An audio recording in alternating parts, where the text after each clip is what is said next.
L'enregistrement vidéo de ce webinaire ayant démarré avec une dizaine de minutes de retard, nous vous proposons de commencer par visionner les slides de support et de reprendre l'enregistrement vidéo dès son démarrage au bout d'une dizaine de minutes. Bonne lecture et bon visionnage.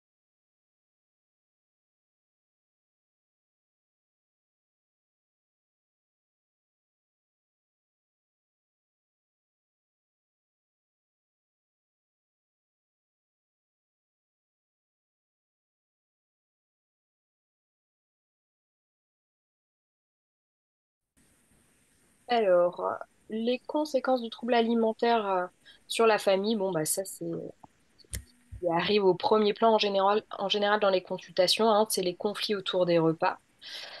Un grand sentiment de culpabilité des parents qui se disent c'est notre faute que le trouble alimentaire soit là. L'enfant qui se dit ah mais je crée de l'inquiétude chez mes parents, ils sont très très coupables.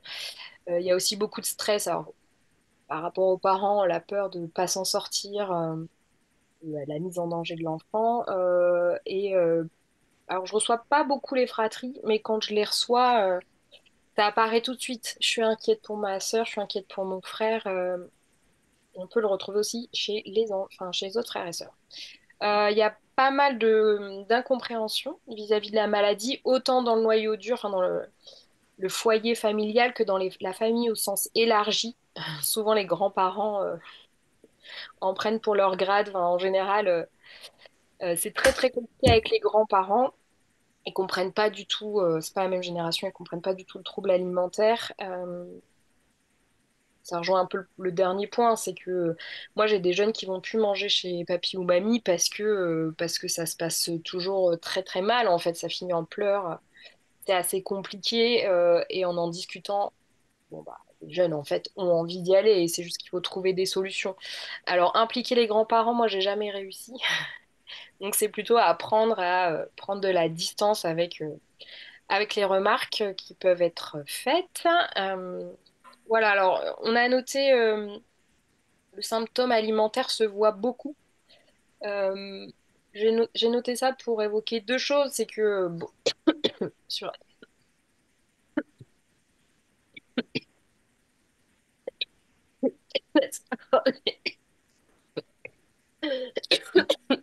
Tu veux que je prenne la suite, Colline? Euh, remets-toi. Les conséquences sur la famille, oui. Alors je sais pas trop ce que tu voulais dire, mais en tout cas au niveau des conflits autour des repas, je voulais compléter, c'est quand même quelque chose qui arrive assez souvent de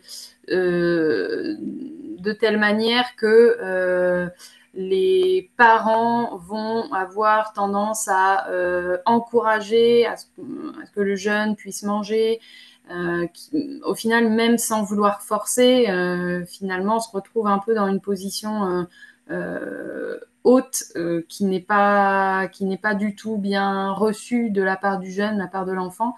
Et donc, au final, ça va plutôt avoir tendance à créer des conflits et à créer de la distance plutôt que des encouragements et en tout cas une relation plutôt apaisée au niveau des repas, quoi. Donc voilà, ça a quand même beaucoup de conséquences. Et puis, au-delà des repas, il y a aussi des conséquences d'une manière générale sur la vie sociale au niveau de la famille, des parents qui sont inquiets aussi et qui ne comprennent pas forcément, comme tu disais. En fait, ça peut créer aussi des résistances sur le fait de partir en vacances, voilà, d'aller au restaurant ou de sortir un peu du cadre familial qui peut être un peu sécurisant pour le jeune. Donc là, ça peut être aussi très problématique sur toute la famille, sur les frères et sœurs qui du coup, eux ne profitent pas forcément de la sortie à laquelle ils auraient aimé participer. Donc, on va dire, de la cellule familiale élargie, c'est quand même, ça peut être très problématique. Oui, excusez-moi, les pollens ont eu raison de moi. Ce que je voulais dire par rapport au fait que, merci, que le trouble se voit beaucoup. Alors déjà, il peut se voir physiquement. Et puis ce que je voulais dire aussi, c'est qu'il prend beaucoup de place. Et parfois, c'est un peu compliqué pour nous parce que les familles ont du mal à aller au-delà du trouble alimentaire. Alors, nous, on a du mal, mais je pense que les psychos et les psychiatres, c'est compliqué aussi. Moi, j'échange beaucoup avec les psychos, les psychiatres avec qui je travaille, parce que, en général, dans nos séances, moi, en diététique en tout cas, sont abordées toutes les problématiques psycho. Et quand j'ai mes collègues psycho au téléphone, elles ou ils m'expliquent que on parle presque que de l'alimentation. En fait, ça, c'est assez fréquent, je trouve, que les places, enfin, le TCA envahit les bonnes places. Je sais pas comment l'expliquer, mais du coup, nous, c'est important de recentrer et en même temps de faire le relais avec nos collègues psy. Ouais, d'être en lien aussi entre professionnels. Eh bien, c'est parti pour les cas cliniques. On va d'abord aborder Pauline et je te laisse la vie. Ouais, moi je voulais vous parler de Pauline pour illustrer un cas de TCA. Pauline, elle est venue me voir, donc elle avait 14 ans. Elle est venue avec sa maman suite à l'alerte de l'infirmière scolaire. Donc Pauline, elle a pris 10 kilos en 5 mois suite à une micropilule qui lui a été prescrite par une gynécologue. Donc elle pèse 58 kilos pour 1,60 m et elle le vit très mal. Elle supporte pas cette prise de poids. Elle aimait beaucoup ses vêtements et notamment ses croc-tops que là, du coup, elle peut plus porter. Donc c'est pour elle une vraie souffrance. Donc voilà. Donc ça a entraîné une restriction ou un hyper-contrôle déjà au niveau de son alimentation. Et puis, elle verbalise, donc elle dit qu'elle a des vomissements dissimulés. Donc ça, lorsque je l'ai rencontrée seule à seule, avant d'échanger toutes les trois avec la maman, depuis 3 mois, systématiquement après les repas. Pardon. Dans les signes cliniques de Pauline, donc il y a voilà, une pâleur, des parotides gonflées, elle dit avoir tout le temps froid, le lanugo, la perte de cheveux, une carence en fer aussi sur la prise de sang. Et puis au niveau des signes comportementaux, Pauline, elle saute des repas, notamment celui de la cantine. Elle réduit les quantités dans son assiette, elle fait beaucoup de sport et puis elle se pèse tous les jours. Et donc la consommation de desserts et de féculents est devenue très culpabilisante. Alors j'ajoute aussi forcément l'influence des réseaux sociaux, parce qu'on n'en a pas parlé, mais voilà, forcément il y a elle s'est renseignée, elle a commencé à suivre des influenceurs, des influenceuses sur la perte de poids ou le contrôle du corps. Et donc, forcément, avec beaucoup de pseudo-conseils sur des aliments à supprimer, à contrôler. Donc voilà, ça a entraîné des pratiques alimentaires restrictives. Voilà. Et puis, j'observe quand même très rapidement une relation mère-fille compliquée, avec beaucoup de tensions, d'agressivité, notamment de la part de Pauline. Donc, le premier échange que j'ai avec elles deux est assez froid et difficile. Donc voilà. Mais malgré tout, Pauline, elle est motivée. Elle veut surtout arrêter les vomissements parce qu'elle comprend pas, elle comprend pas tout, elle comprend pas vraiment ce qui se passe. Et puis elle voudrait remettre les vêtements qu'elle aime. Donc avec Pauline, je l'ai suivie pendant 9 mois. Donc il y a eu plusieurs axes de travail, notamment dans un premier temps le travail sur les rythmes des repas réguliers, retrouver un rythme des repas, donc dans le sens d'éviter de sauter des repas, même si elle mange un tout petit peu à la cantine, qu'elle puisse retrouver quand même voilà, un rythme, une structure dans sa journée vis-à-vis de ses repas. Voilà, et donc on travaille sur la diminution progressive des vomissements. Donc on aborde les déclencheurs, qu'est-ce qui va déclencher les vomissements. Donc forcément, on aborde les peurs et les croyances alimentaires. On échange là-dessus, on prend le temps de les identifier, de s'arrêter, de les verbaliser. Et puis c'est aussi beaucoup d'échanges sur le fait de lui apporter une autre vision de ces aliments. Voilà, je pense aux féculents, par exemple. Bon, bah forcément, elle avait cette croyance que les féculents, ça fait gonfler, ça fait grossir, surtout au niveau du ventre, tout ça. Donc après avoir identifié cette croyance, je lui ai proposé en tout cas de discuter un petit peu de ça, de cette pensée, et de voir peut-être sous un autre angle les féculents. Voilà, comme quoi par exemple, les féculents, c'est aussi un carburant énergétique qui va lui permettre de faire du sport, qui va lui permettre aussi d'être concentrée en classe, parce qu'elle a aussi forcément un certain perfectionnisme au niveau scolaire. C'est une des caractéristiques qu'on retrouve souvent. Donc voilà, il y a un travail assez important au niveau de ces croyances alimentaires. Voilà, des échanges aussi autour de l'intérêt du contrôle du poids, et puis une explication, une éducation aussi à la régulation naturelle du poids. Expliquer que, en fait, naturellement, surtout à 14 ans, le poids et la taille augmentent, pas forcément de la même manière, pas forcément au même rythme, mais qu'en tout cas, c'est un fonctionnement naturel sur lequel on ne peut pas vraiment lutter. Et donc, par la suite, travailler sur l'écoute des besoins au niveau de son alimentation, donc les sensations alimentaires de faim, de rassasiement et des envies de manger. Ça, c'est venu dans un second temps. Et l'accompagnement diététique aussi avec la maman. Donc, il y avait toujours un temps en fin de séance avec Pauline où on faisait en fait un retour sur les objectifs. Donc, souvent, je lui demandais, je proposais à Pauline d'expliquer à sa maman ce dont on a parlé, ou en tout cas les points importants qui sont ressortis.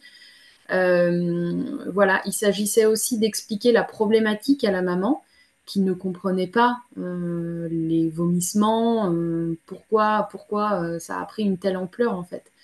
Donc voilà, j'ai expliqué aussi le parcours de soins, que voilà, à ce moment-là, c'est important d'être accompagné par plusieurs professionnels, notamment le médecin traitant.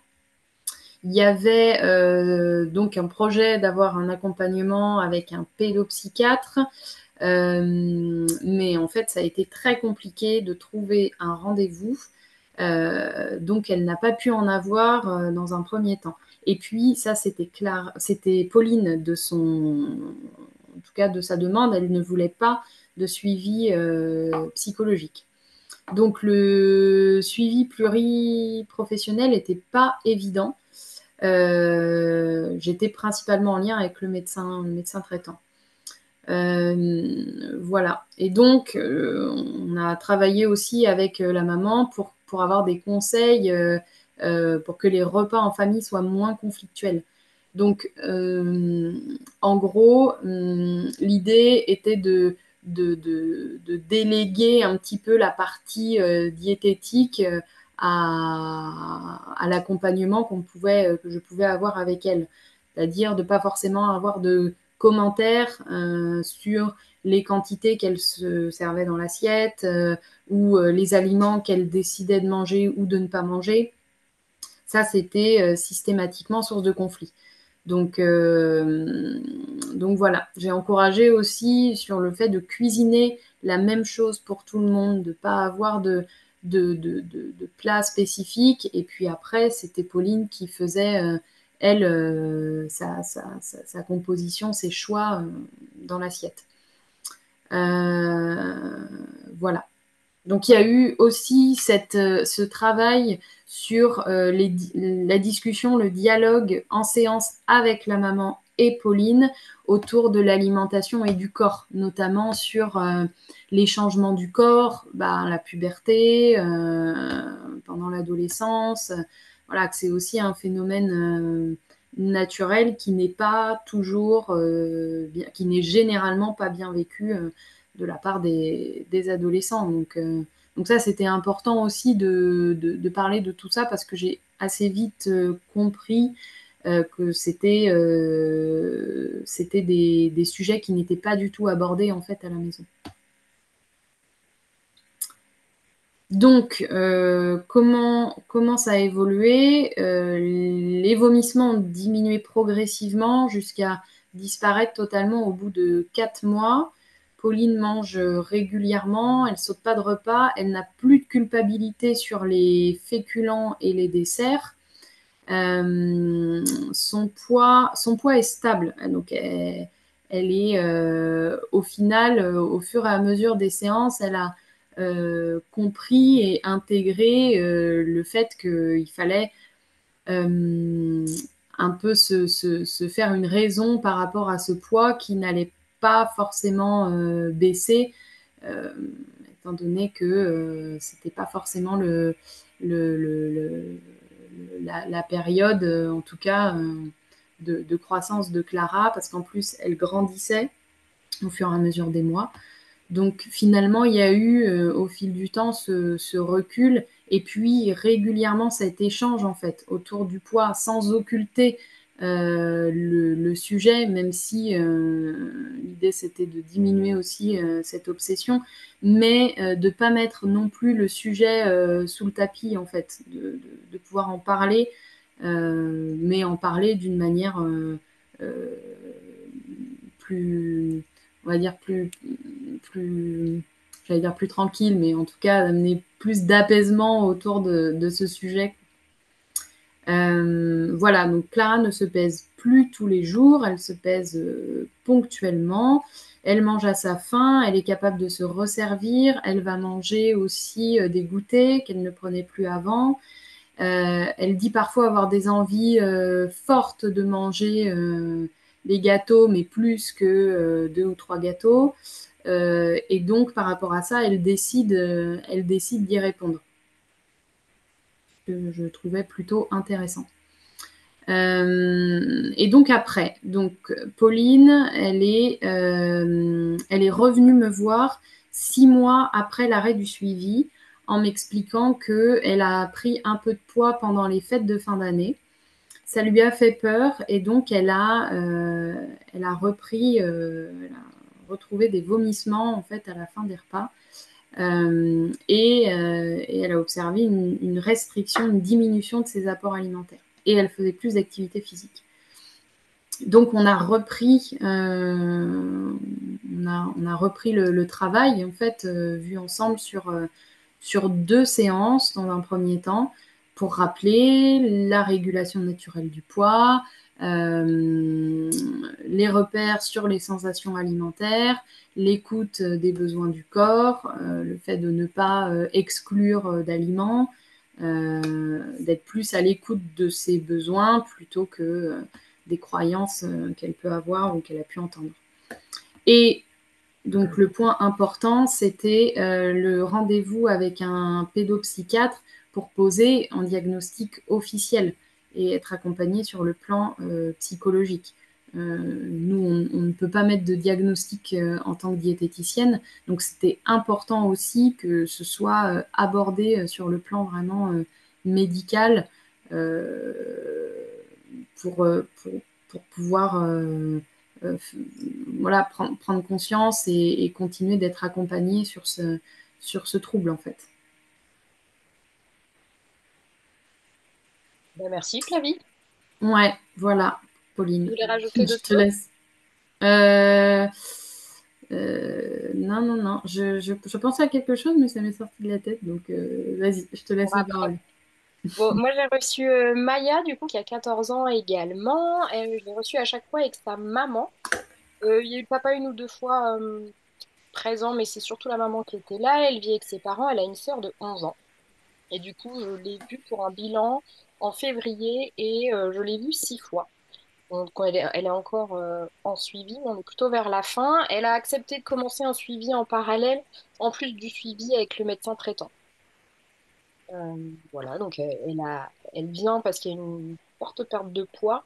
Elle est très très grande, hein, donc physiquement c'était très très marqué, mais elle ne le voyait pas. Elle fait beaucoup de sport, elle va d'ailleurs se blesser au fur et à mesure de la prise en charge, et ce qui va enfin marquer la contre-indication à la pratique sportive.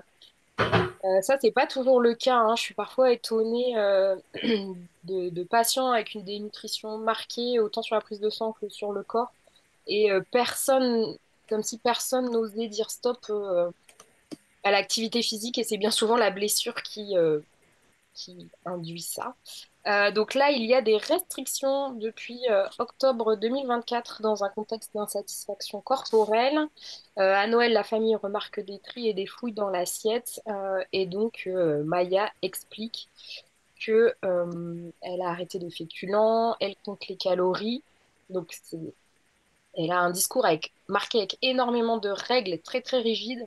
Donc c'est jamais plus de 800 calories avant 16 heures. Donc c'est très précis. Et quand on vient questionner les chiffres, il n'y a pas d'argumentaire, hein. C'est aléatoire, ça s'est posé comme ça. Et il y a une forte anticipation anxieuse des repas. Maya, elle a froid, elle dort très très mal et elle lutte constamment contre la faim et l'envie. C'est marrant, je l'ai noté parce que c'est assez rare qu'il confirme ça. Souvent, il y a un gros déni, mais là, elle dit qu'elle a faim et qu'elle a envie. Voilà, elle a peur des aliments trop sucrés et donc elle a une règle, c'est un produit industriel maximum par semaine. Donc c'est la première séance, elle est très riche en émotions parce que Maya, elle pleure beaucoup. Voilà, et c'est hyper ambivalent. Et finalement, à l'issue de la consultation, elle exprime vouloir aller mieux et retrouver de l'énergie. Elle est fatiguée, elle explique que la lutte contre la faim et l'envie l'épuisent. Du coup, là, ses parents sont toujours en séance. Elle a voulu qu'il y ait toujours un parent. Donc, on fait le point sur la satisfaction corporelle. Donc, on met des mots. Parfois, je travaille avec des silhouettes. Donc, de dire bah, quelle zone du corps t'es confortable, ne t'es pas confortable. On essaye d'aller un peu plus loin et de relever bah, tous les éléments de peur et de croyance autour de la question du poids et de la silhouette. Je fais un peu la même chose sur la question de l'alimentation. Donc, identifier les pensées de restriction. Alors, elle a très vite parlé de la petite voix et qu'elle identifie très bien comme la petite voix et la maladie. Elle distingue bien Maya et la petite voix, la maladie, c'est bien deux entités distinctes. Ce qui n'est pas toujours le cas, je trouve, chez les patients. Et voilà, alors du coup, c'était assez confortable parce qu'on pouvait se dire, bah, qu'est-ce qu'on fait de la petite voix et donc, on a essayé de faire évoluer cette petite voix et bah, qu'est-ce qu'on fait des pensées freins? Ça veut dire quand la voix prend trop de place. Donc le travail, c'était de bien repérer les éléments de la petite voix et les éléments de moi, Maya. Euh, Quand par exemple c'est il ne faut pas manger, qui est-ce qui veut ça? C'est la petite voix ou c'est Maya? Essayer de nommer quand il y avait deux pensées, est-ce que c'est une pensée plutôt de la restriction ou c'est une pensée plutôt euh, physiologique?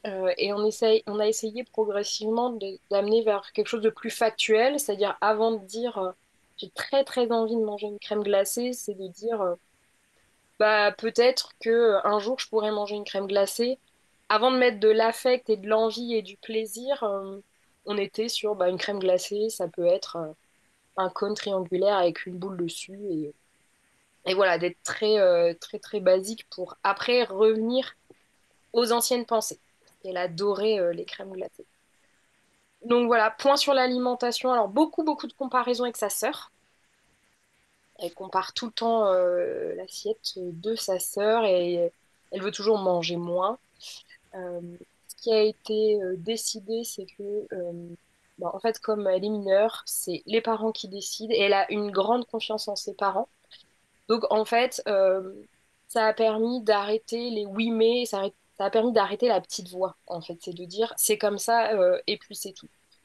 Euh, et donc, on a vu la régulation. Alors, quand on parle des sensations alimentaires, de j'ai faim, j'ai envie, j'ai plus faim, j'ai plus envie, là, elle avait un IMC très très bas, hein. Je pense qu'on était vers 13. C'est pas du tout des éléments qu'on va utiliser tout de suite. Mais ça permet de présenter le cadre vers lequel on va tendre peu à peu.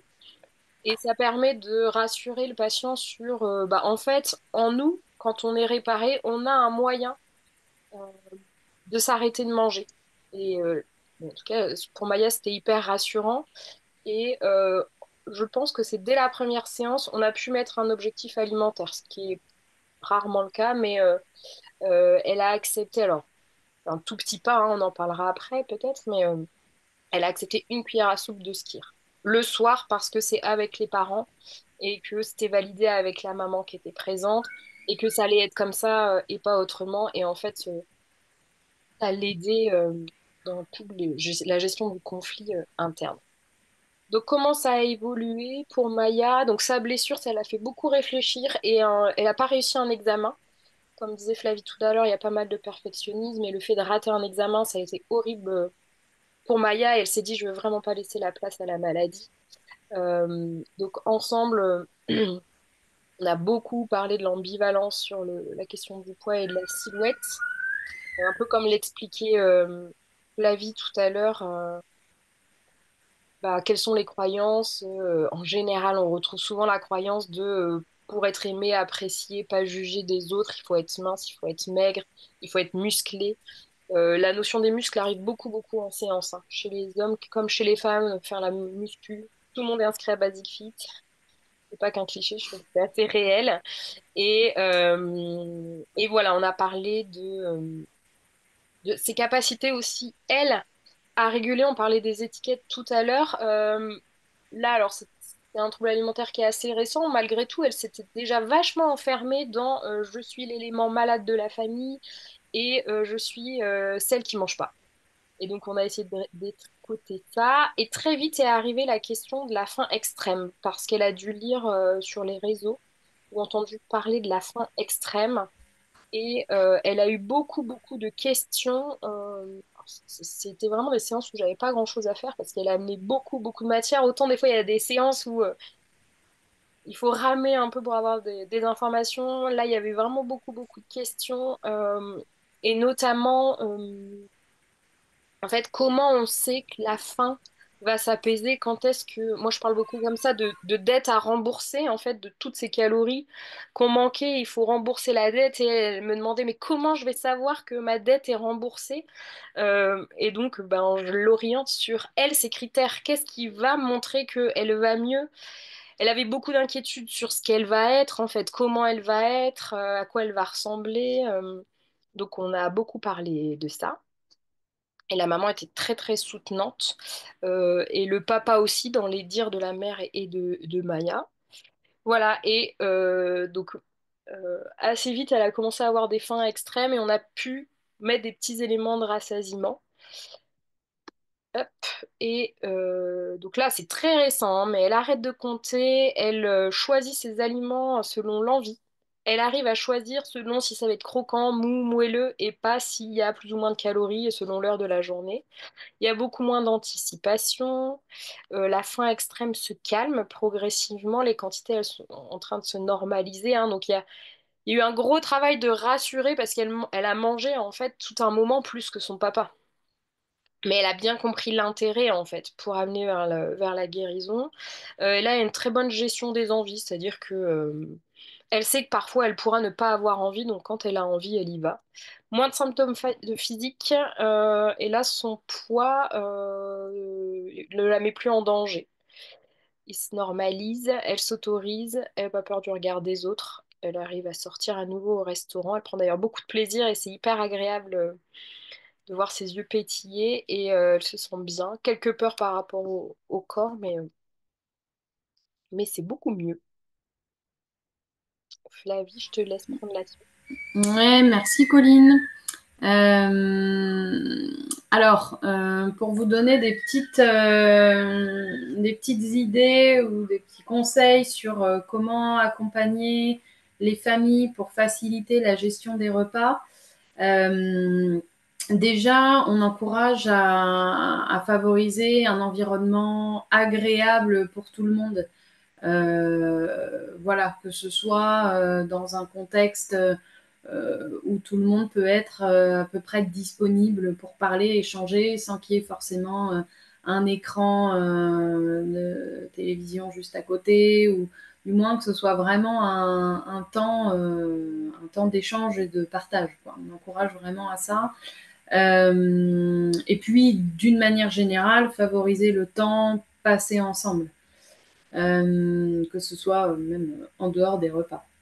Oui, je te coupe, pardon, mais c'est vrai que Ouais, moi, je retrouve souvent en fin de prise en charge une amélioration parce qu'il y a eu beaucoup plus de temps familiaux, mais en général, c'est-à-dire qu'il y a beaucoup euh, d'enfants qui expriment au bout d'un moment, quand il y a la confiance avec le thérapeute et qu'on a rétabli un peu la communication avec les parents, beaucoup d'enfants qui disent, mais je veux, en fait, je veux être avec toi, je veux jouer, je veux, voilà, ils veulent être beaucoup plus en présence, présence de qualité avec les parents.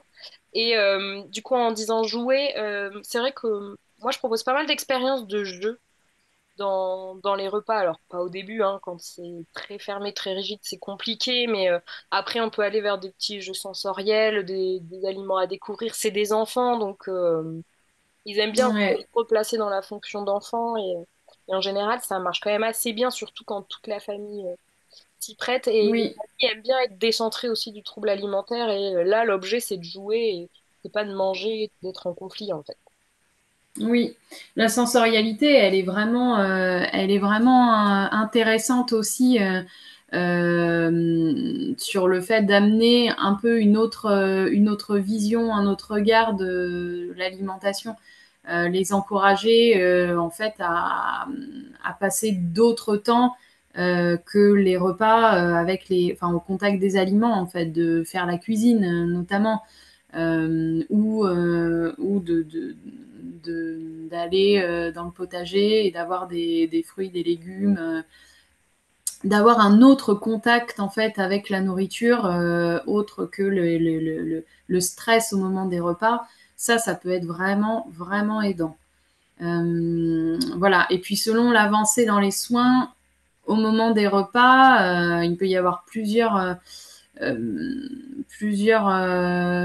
axes de travail. Ça peut être soit de décider pour l'enfant, donc ça c'est dans les cas où vraiment il y a beaucoup, beaucoup, beaucoup de rigidité. Euh, Comme pour Maya, en fait. Comme pour Maya, exactement, ce que tu as dû faire, Colline, peut-être dans un premier temps. Et donc, dans un second temps, ou pour des jeunes qui vont avoir un peu plus de souplesse, ça va être de le responsabiliser dans ses choix. Alors, on va accompagner à ce qu'ils se servent eux-mêmes, leur propre assiette.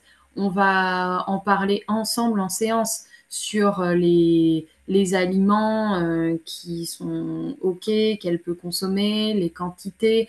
Tout ça, c'est vu en séance et ça permet, on disait tout à l'heure, de déléguer un petit peu la partie alimentaire des parents aux, aux diététiciens, aux diététiciennes en fait. Et c'est très intéressant pour les enfants de voir que, bah oui, ils peuvent reprendre la main en fait sur leur alimentation, mais d'une autre manière que le contrôle mental. Reprendre la main sur, bon bah voilà, là j'ai envie de manger ça, là j'ai envie de me resservir même parfois, ou là, bah, j'ai pas envie de manger tel aliment, et c'est tout à fait ok, hein. On va bien sûr aucunement forcer l'enfant à manger protéines, légumes, féculents à chaque repas dans son assiette. Par contre, il faut que ce soit toujours évoqué en séance. On en parle et on se met d'accord, entre guillemets, quoi. On fixe des objectifs. Voilà, éviter aussi les commentaires, les regards jugeants sur l'assiette de l'enfant, dans un sens comme dans l'autre. On sait que le fait de féliciter, c'est pas forcément intéressant non plus. Ça peut créer aussi de la distance, de la résistance. Donc, dans un sens comme dans l'autre, on ne conseille pas forcément de faire des commentaires. S'il y a besoin de revenir sur un repas, dans ces cas-là, le faire, mais dans un second temps, pas au moment même du repas, voire pourquoi pas revenir dessus en séance si ça a été problématique, s'il y a eu des particularités. Voilà, bien sûr, ne pas forcer. On leur explique que c'est important de ne pas forcer, mais de proposer, proposer, reproposer, de manger, voilà, tel ou tel plat, tel ou tel aliment. Ça, c'est vraiment important, un peu comme pour un enfant qui va pas aimer un légume, on va lui proposer, reproposer. Ben, il y a un petit peu ce travail-là en fait à faire aussi avec un jeune qui présente un trouble alimentaire. Voilà, on encourage aussi à parler d'autres choses, bien sûr, que du trouble alimentaire.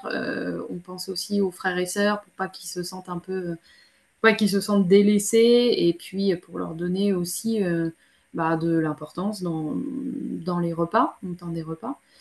Et puis on insiste aussi sur le fait de rester cohérent dans les discours des parents. Moi j'ai souvent, je sais pas toi Colline, moi j'ai souvent un parent. J'ai rarement les deux. Donc il y a quand même ce point-là qui est important. Il peut y avoir un parent qui est souvent plus investi et l'autre un peu moins. Il y a besoin aussi de transmettre ces informations à l'autre parent, d'une manière ou d'une autre, mais en tout cas que le sujet soit abordé. Oui, oui, oui, tout à fait. J'avance parce que je vois que le temps passe. Ouais, vas-y, vas-y. Comment on communique sur le trouble? Donc éviter les commentaires sur le poids et l'apparence de façon générale, donc rester plutôt factuel. Aborder toutes les fonctions du corps. C'est vrai que les parents n'ont pas l'idée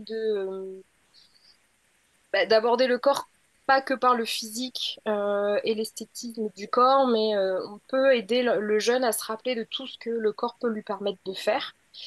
Voilà, comment parler avec l'enfant du trouble. Donc, euh, l'encourager à exprimer les émotions, c'est parfois dur de le faire à l'oral. Et moi, je trouve que ça marche vachement par l'écrit. Alors, bon, au début, je proposais à l'enfant d'écrire des lettres. Et en fait, ils me disent très vite qu'ils ont un téléphone. Donc, voilà, mais ça peut passer par ce biais-là aussi. Questionner sur les envies plutôt que de juger. En fait, on va pas remettre de la rigidité et du contrôle. Donc, si l'enfant veut tel ou tel aliment, on peut venir interroger, bah, est-ce que tu as envie, toujours d'un point de vue sensoriel, de quelque chose de plus croquant, mou, ou alors d'aller voir sous l'iceberg, de dire, mais t'as envie, mais qu'est-ce qui t'arrive? Est-ce que t'as faim? T'as envie? Tu t'ennuies? D'essayer de, de le faire réfléchir en fait sur son envie alimentaire et pourquoi pas aborder l'envie sous-jacente. Et puis, parler ensemble des petits pas, aussi infimes soient-ils. Donc, on parlait quand même de cuillère de skir, hein, donc c'est assez long. en abordant les conséquences. C'est-à-dire, si on félicite trop, ça peut faire peur à l'enfant qui souffre d'anorexie.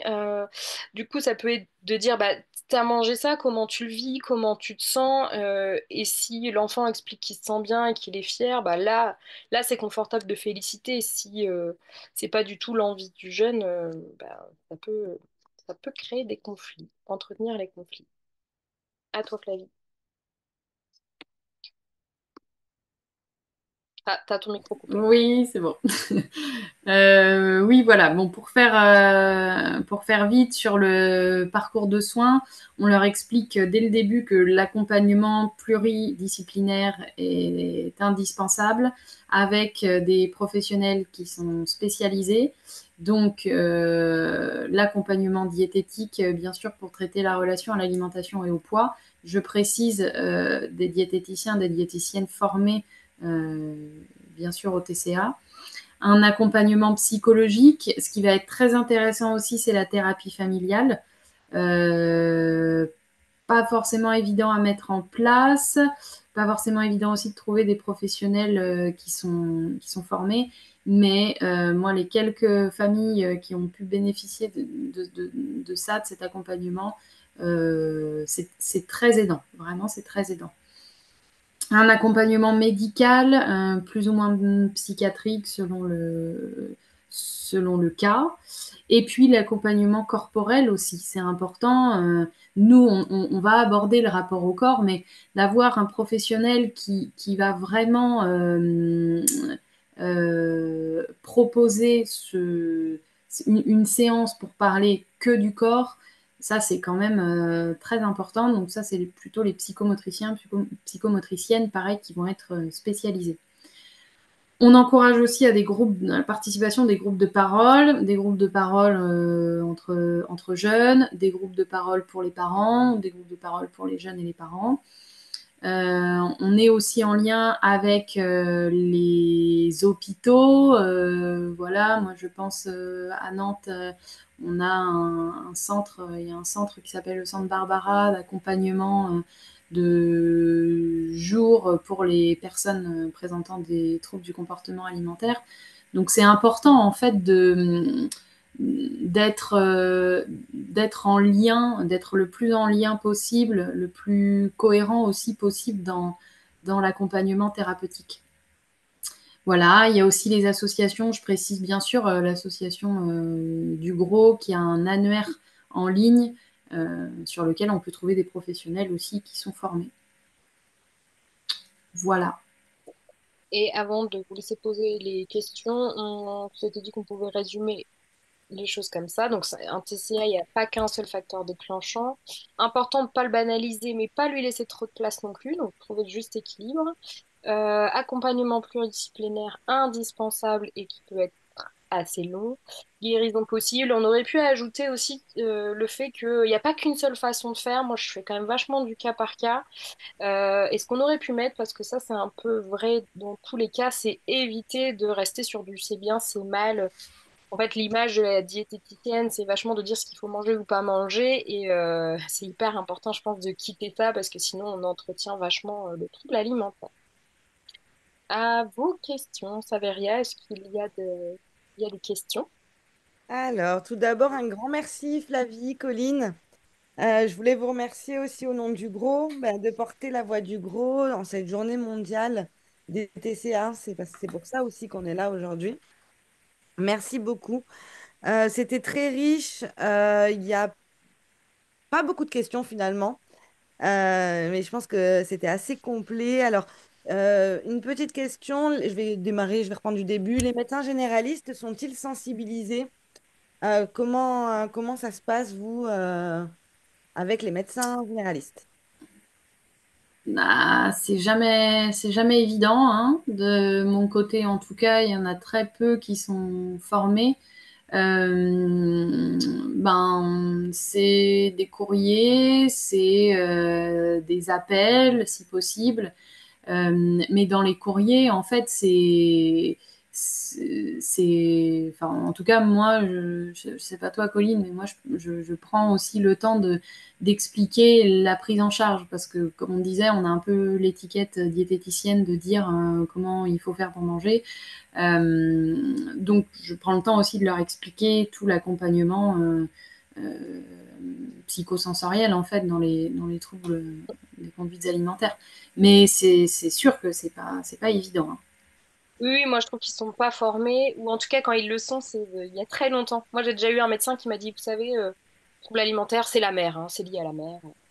Et puis quand la discussion, donc c'est...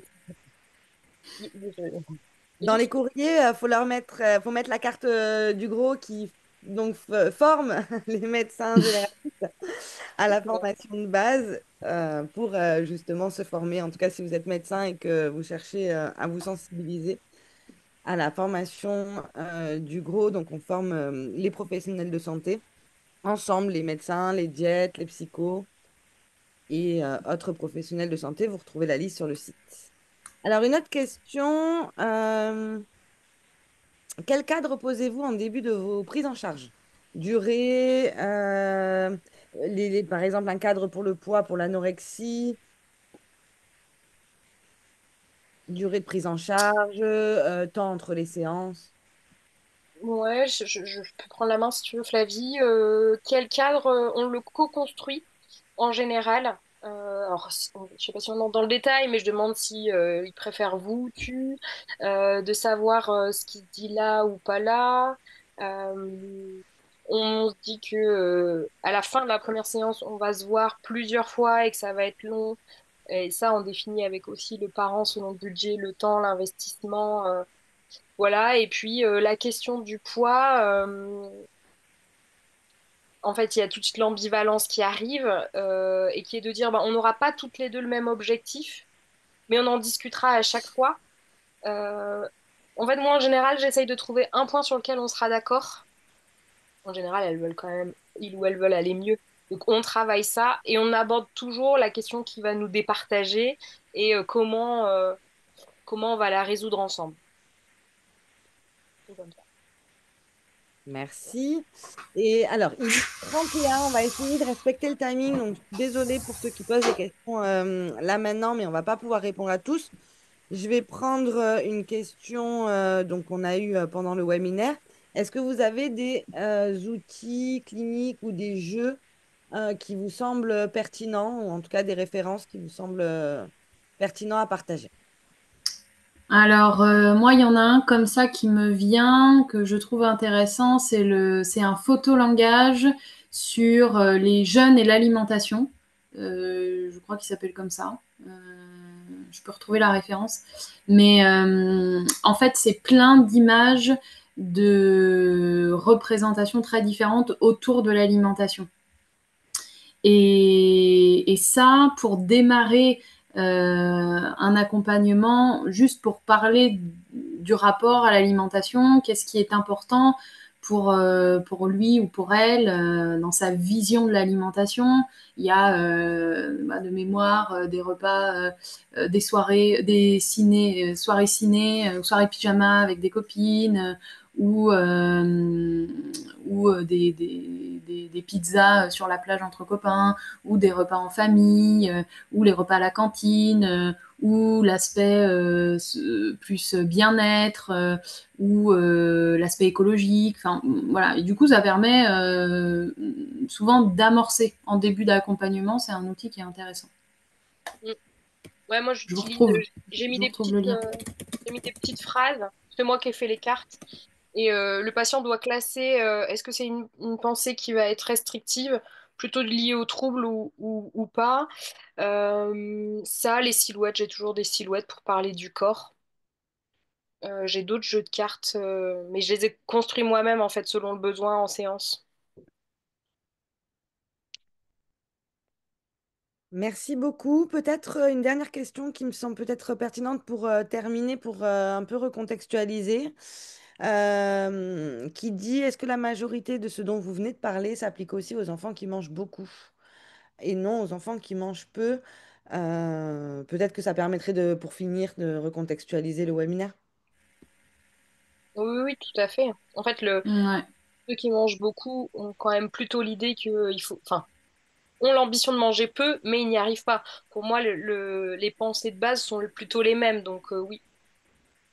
Oui, il y a ce qui revient souvent, ce qui est très intéressant, c'est le fait de responsabiliser l'enfant et de travailler aussi beaucoup sur les peurs de manquer.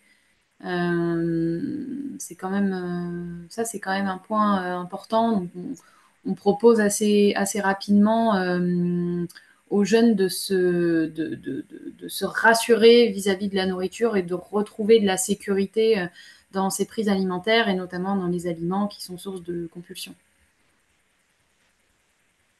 Eh bien, merci beaucoup. J'en profite pour rappeler que cette année, le Gros a changé de nom et donc s'appelle Gros TCA. Donc, merci d'avoir collaboré avec nous sur ce webinaire de la Journée mondiale du TCA. Et puis, je vous dis à tous à bientôt. Que l'aventure continue.